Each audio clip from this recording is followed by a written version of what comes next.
أهلا بيكم في قناة الفهيم، قناتك في عالم التكنولوجيا وكمان عالم البرامج الأندرويد والويندوز. ومش بس كده، كمان الدفع الرقمي. اشترك في القناة وفعل زر الجرس عشان يوصلك كل ما هو جديد. السلام عليكم ورحمة الله وبركاته. العمل الحر في 2023 بقى شيء مهم جدا. احنا ان شاء الله هنعرفكم النهاردة ازاي تشتغل من على اللابتوب بتاعك، من موبايلك وانت قاعد. كل اللي انت عايزه جهاز كمبيوتر او موبايل ويكون متصل بالانترنت. بعد كده هندخل على جوجل ونكتب في البحث مستقل. هنفتح صفحة مستقل بالشكل ده.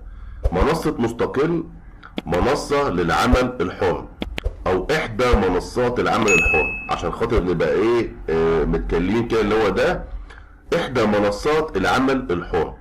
ممتازة جدا، وفيها كل حاجة وفيها شغل كتير، وهتلاقي اكيد حاجة انت بتفهم فيها هتلاقي لها حاجة او هتلاقي لها زبون على المنصة دي.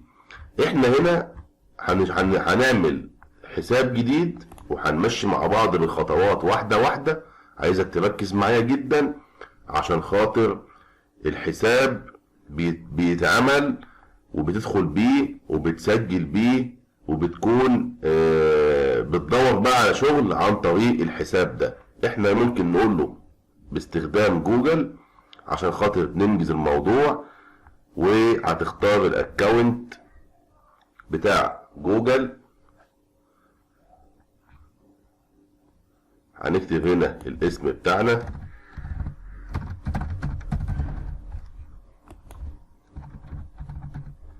ماشي، وكلمات المرور طبعا بتاعت جوجل اللي هو حطها. وهنقول له انا لست روبوت، وهنقول له تسجيل. تمام كده، هو بيعمل لك رسالة.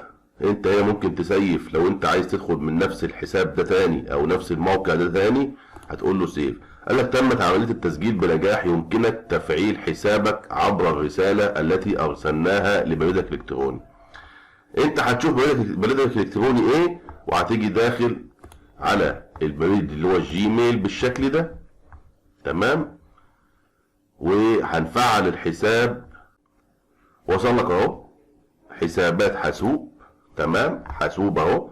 اكمل التسجيل. نحن سعداء بانضمامك ولك خطوة واحدة فقط لتفعيل حسابك. يرجى الضغط على الزر التالي لتفعيل حسابك لتتمكن بعدها من تسجيل الدخول اليه. يبقى احنا كده عملنا اول خطوة. احنا كده اتكينا اهو اكمل حسابك.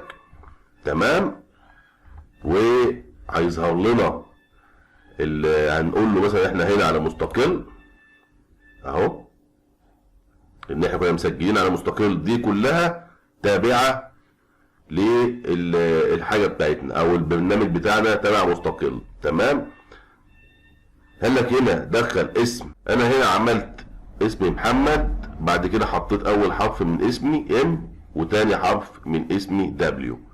نوع الحساب قال لك يمكن تغييره لاحقا. انت نوع الحساب داخل تعمل ايه؟ داخل ابحث عن مستقلين لتنفيذ مشاريعي. يبقى انت راجل صاحب مشروع وعايز ناس تنفذ لك حاجة، ولا انت راجل مستقل وابحث عن مشاريع تنفذها؟ طبعا احنا هنا بنتكلم عن ان احنا ناس مستقلين وبنبحث عن مشاريع بننفذها. هنقول له ان انا مستقل وهقول له حفظ. تمام كده الموضوع اتسجل. تمام كده. هنا طبعا الرصيد بتاعنا صفر لان احنا لسه ما عملناش حاجة وما اشتغلناش على الموقع والكلام ده كله. طيب احنا كده بقى عندنا حساب على مستقل. طيب نعمل ايه؟ او ندخل بقى احنا عشان خاطر نشوف المشاريع المعروضة ونشوف اللي هيناسبنا ايه، وكل واحد طبعا على حساب او على نظام مجال عمله. نعمل ايه؟ هنخش بعد كده على كلمة تصفح المشاريع. تمام، هيجيب لنا، نقفل بقى دي.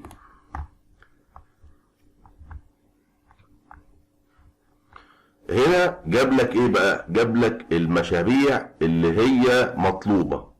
تمام، الناس اللي هي عندهم مشاريع وعاوزين حد يشتغل او يخلص لهم المشروع ده. هنا بقى جميع كل اللي انت عايزه. ده منذ 3 دقائق تم تقديم عرضان. ارغب عمل تصميم لوحة باسم كذا، المقاس كذا، تمام، تصميم مشروع كذا، دراسة جدوى لمؤسسة تصميم داخلي وتنفيذ واستيراد، بيقول لك كل حاجة عن المشروع، ماشي.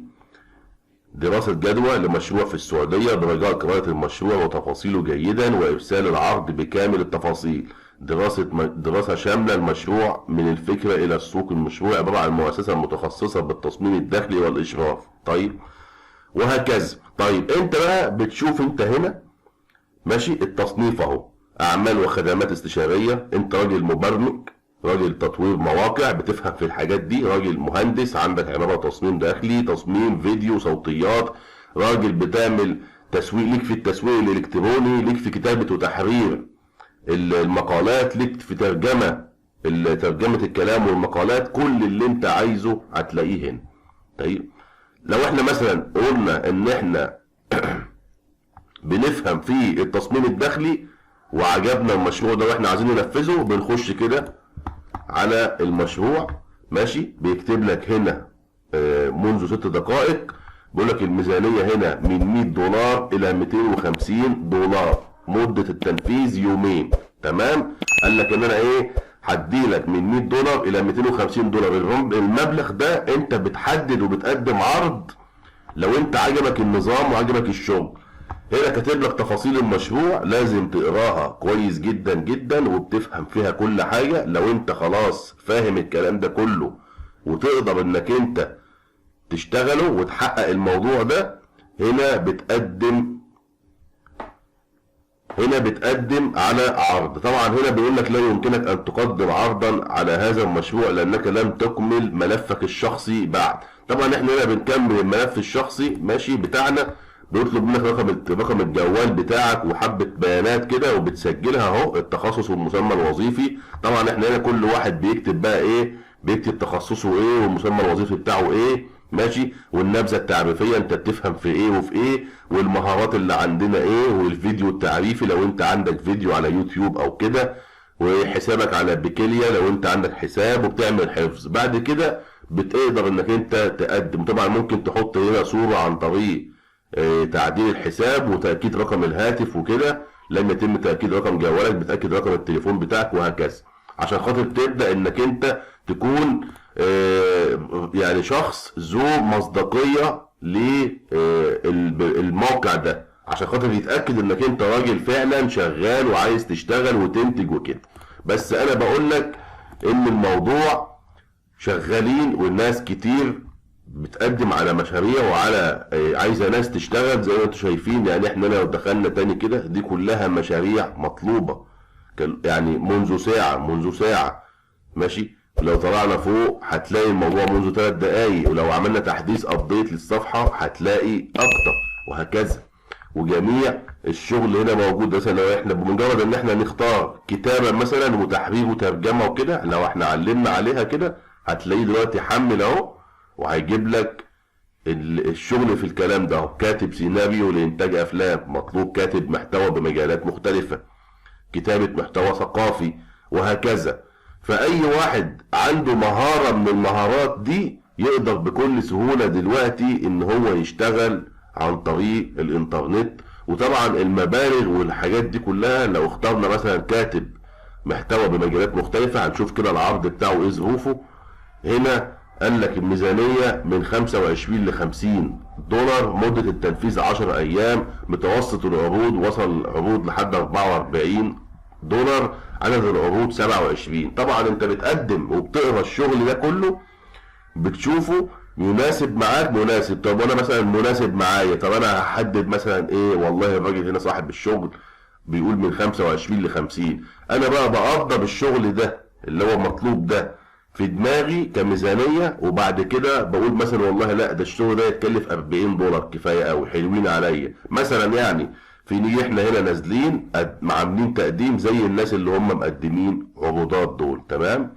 طبعا دي ناس كلها متأكتفة، كلهم مستقلين يعني مقدمين عرض. طبعا صاحب المشروع بقى او صاحب الوظيفة بيقرأ العرض وبيشوف انهي عرض مناسب له وبيخش يتواصل معاك وبيقبلك. فالموضوع باختصار بيكون في الاول هتغيب شوية على الموقع عبال ما تاخد شهرة وتاخد تقييمات من الناس اللي انت هتشتغل معاهم بعد كده، والموقع بيضمن لك الفلوس وبيضمن لك كل حاجة.